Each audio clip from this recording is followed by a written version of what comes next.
네, 보고 있습니다. 자, 여기는요, 천안입니다. 천안. 오늘 제가 방문한 것은 어사 박문수 선생에 관한 내용입니다. 자, 어사 박문수 선생.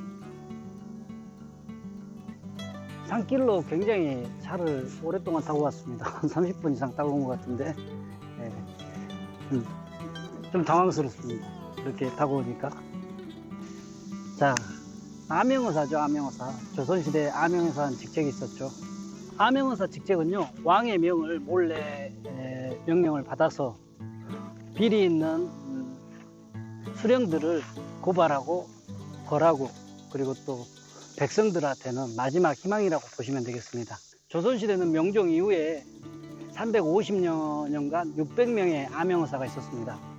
그런데요, 600명의 암영어사 중에서 암영어사 하면 떠오르는 분이 바로 어사 박문수입니다. 덥다. 오늘 길 찾기가 너무 힘들어서 당황스럽습니다.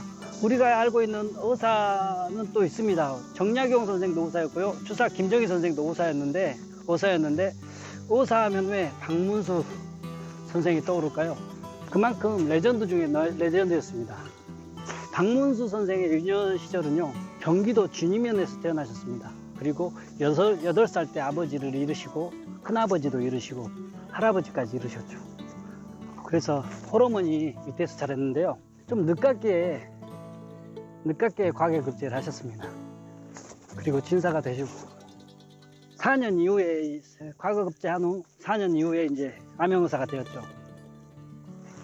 근데 암영어사는 사실은 1년밖에 안 왔기 때문에 사실 어떻게 보면 좀 희한한 일이죠.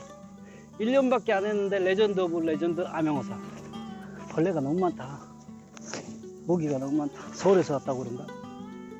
정확히 말해서 암영어사 선발 기준은요, 정말로 엄격했습니다. 직접 왕이 선발했다고 보면 되겠습니다.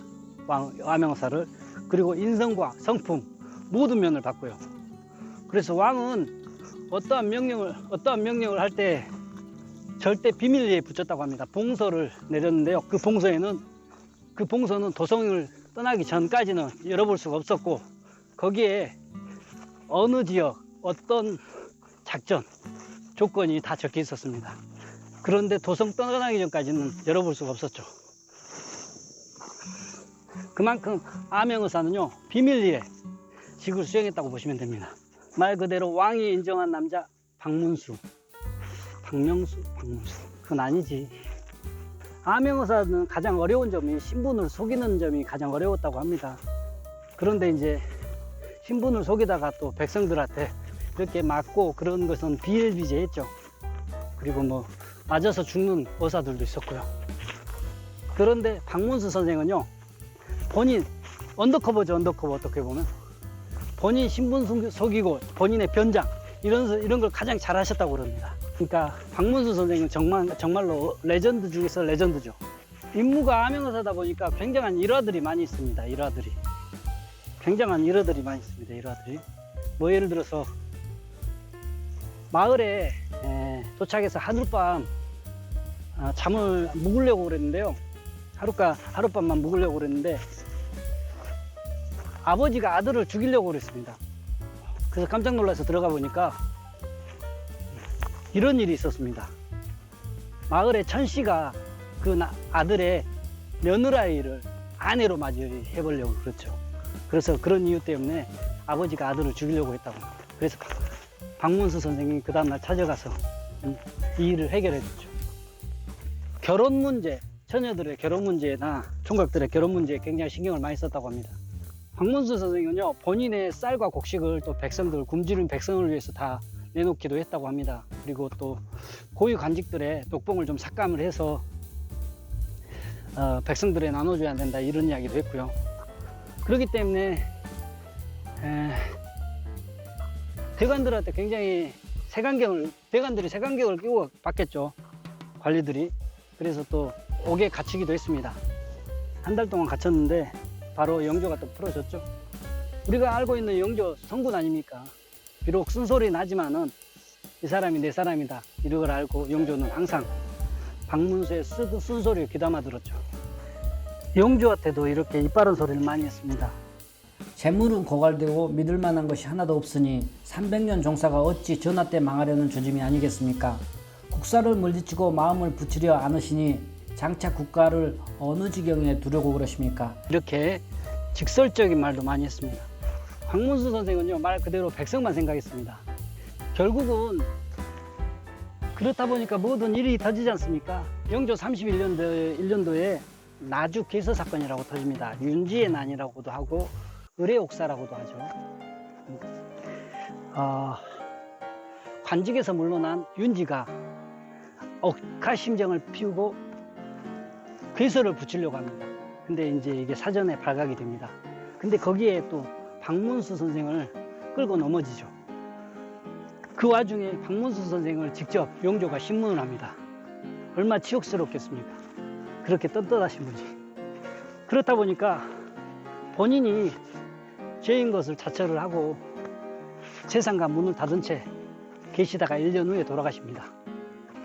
박문수 선생의 돌아가심에 영조는 정말로 안타까워했고요. 그때 당시 노론들도 박문수 선생의 재질을 높이 평가했다고 합니다. 사실은 그때 박문수 선생은 참여는 안 했지만은 노론들이 이렇게 만들어서 사실은 역적으로 같이 몰아서 가버렸기 때문에 좀 억울함이 있었죠. 그렇지만 나중에 노론들도 박문수 선생님의 재질을 높이 평가했습니다. 살아서는 관직에 욕심이 없으셨지만은 돌아가셔서 이제 영의정으로 추중이 되셨죠.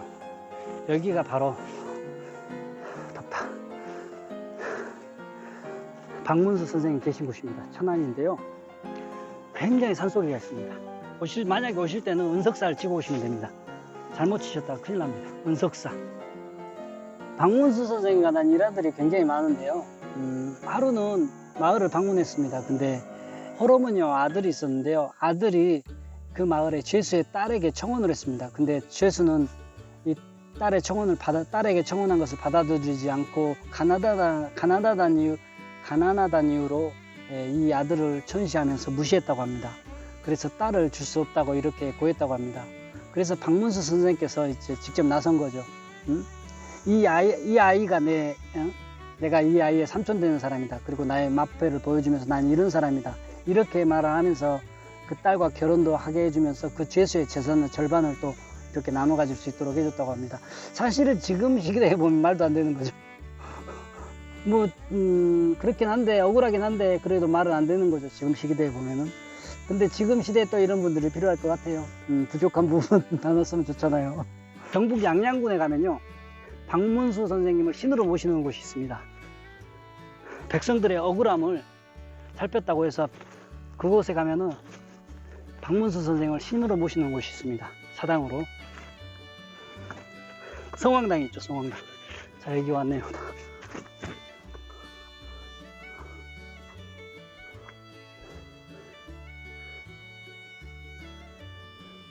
여기 보는 것처럼 노론들이 득세했던 영조 시절에 소론 출신 유일하게 천수를 누리며 쟁정을 피하지 않은 박문수 무한 신뢰를 주었던 영조의 남자였다. 예, 안녕하세요. 예, 그냥 촬영하러 갔습니다. 괜찮아요. 예, 예. 어떻게 되시나요? 여기 등산객이에요. 아, 그러시구나. 난 또 여기 서울에 왔습니다. 네, 이쁘죠. 서울 신림동에서요. 신림동에서까지? 네. 여기가 박문수 선생의 묘입니다. 굉장히 찾기 힘들었습니다. 여기. 올라오는 길이 다 비포장도로고 이렇게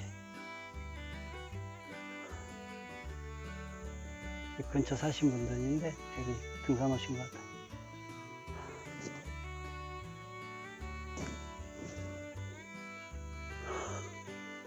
박봉문수